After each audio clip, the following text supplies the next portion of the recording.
Greetings and salutations, family. It's me, Coach 67 Sports TV. Shout out to the awesome and amazing LDBC, Lions and Broadcasting Community.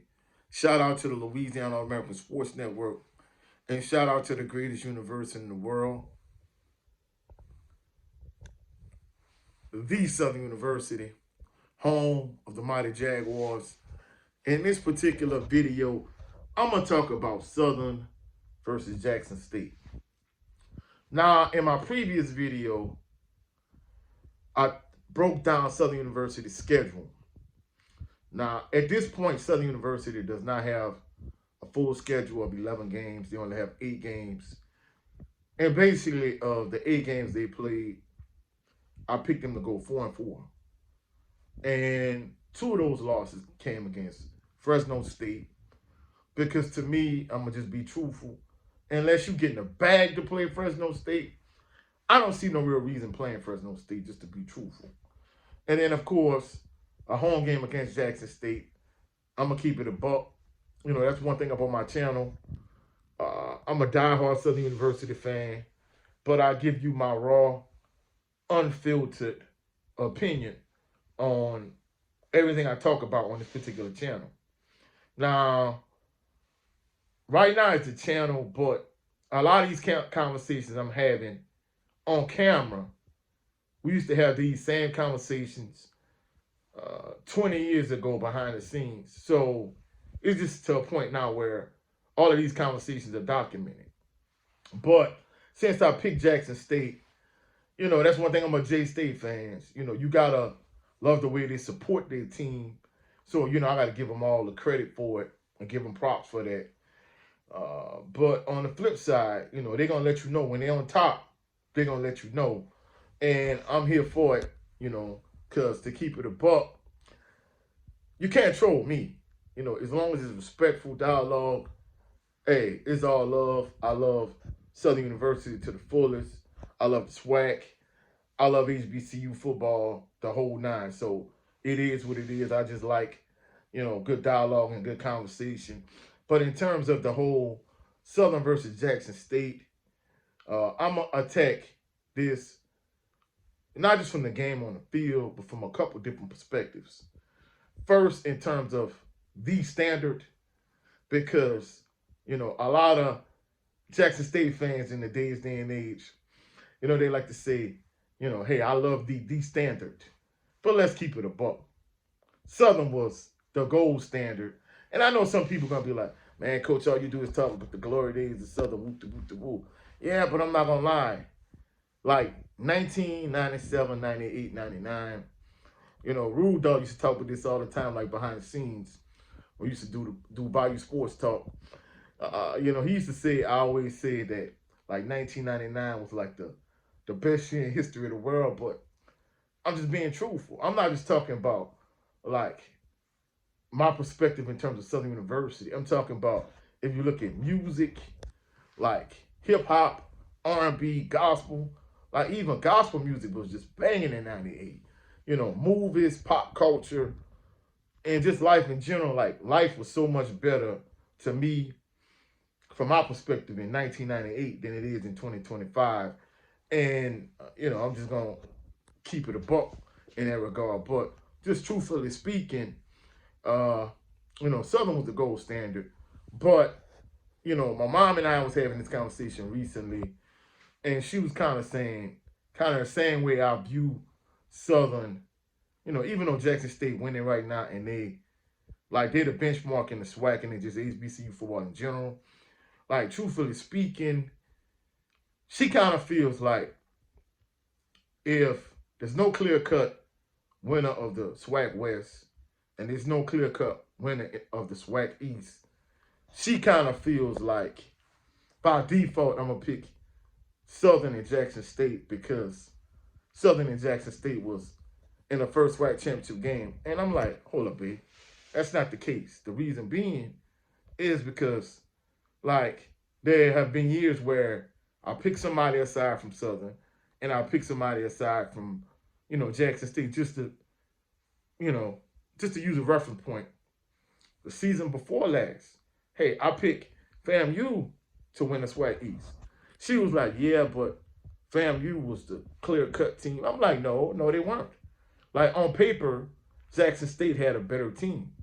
Now, I know a lot of people say, hey, had Willie Simmons come back and stayed at FAMU, that FAMU would have been a team to beat.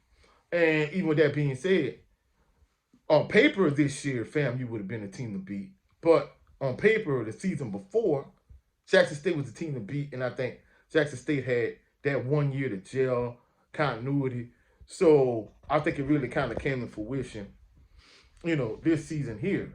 So, but she feels like by default, like the conversation I had with Scotty at homecoming, shout out to Scotty off script.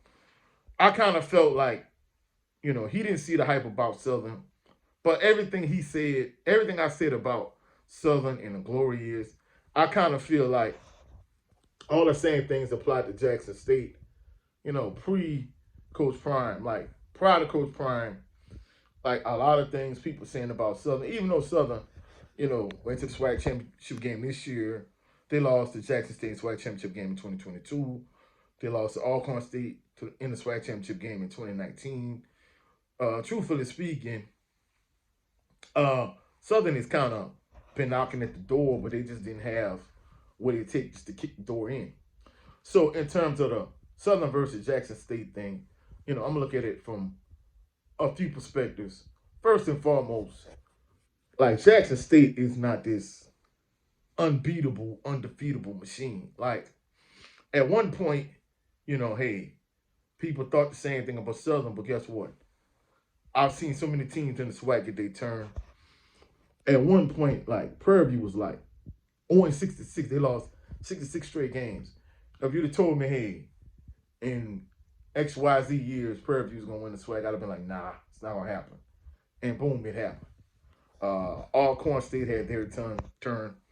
Grambling had their turn in my lifetime for so many years. Jackson State, Southern, Prairie View. So when I talk about the blue bloods of the SWAC, these are the teams I'm talking about.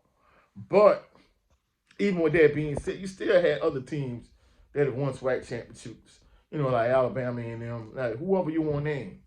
So even though Jackson State went undefeated in the SWAC, like Jackson State is not this undefeatable, unbeatable machine, because they didn't even go undefeated last year. They went undefeated in the SWAC though, and you got to give them props for that. But one, Jackson State is not undefeatable, unbeatable. Two, just to kind of go back to my mom's point, I am not just going to default pick Southern and Jackson State to be in the SWAC championship game every year in perpetuity. Like, I'm going to give my legitimate, honest assessment. And whoever I feel the best team to come out the East, I'm going to pick that team. And whoever the best team to come out the West. The only reason why I picked Southern this year by default was she was right to a certain degree. But even with that being said, like, there was no clear-cut team that I really could pick out to come out the SWAC West. I felt like Southern was the best of those teams.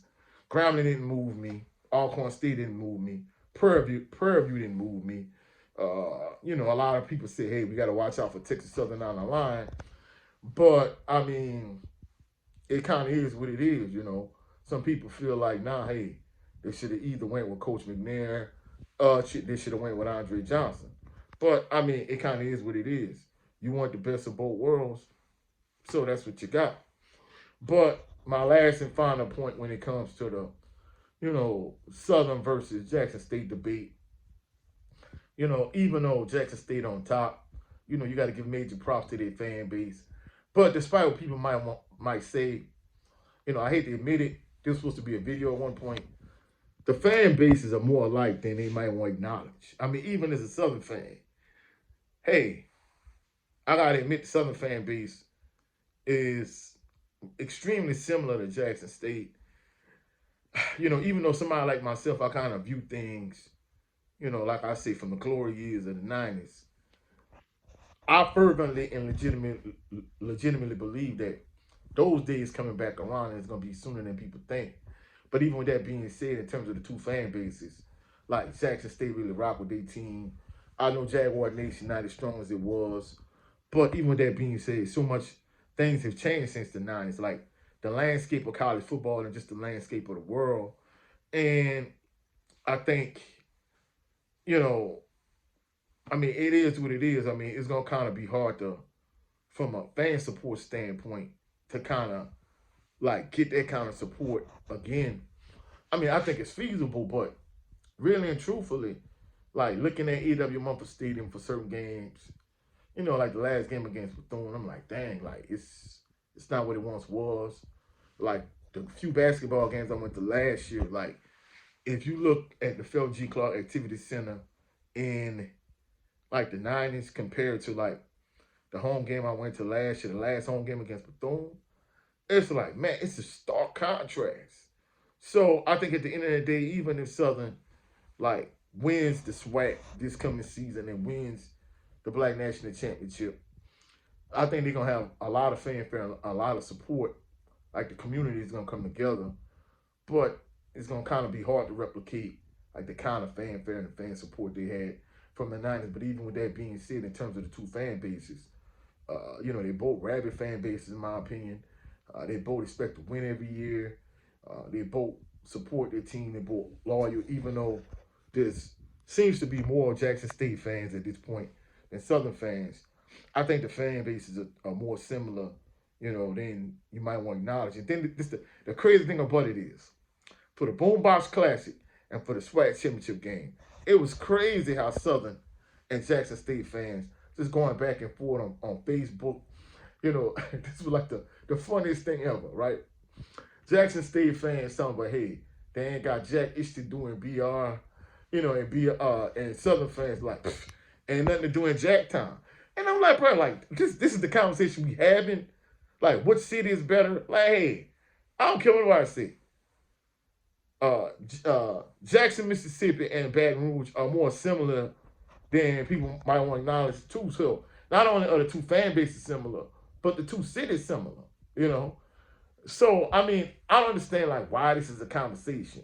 But, like, they were going hard in the paint, like, especially leading up to the SWAC Championship game.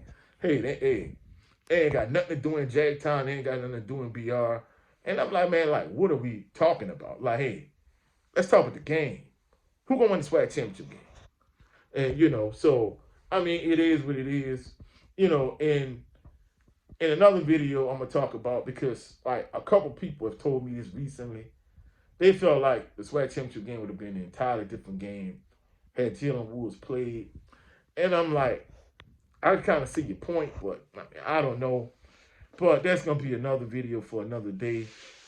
So hopefully you found value in this video. If you've done so, please like the video, share the video, comment in the comment section, subscribe to the channel. Also, click the notification bell so you can be alerted anytime I post any new videos.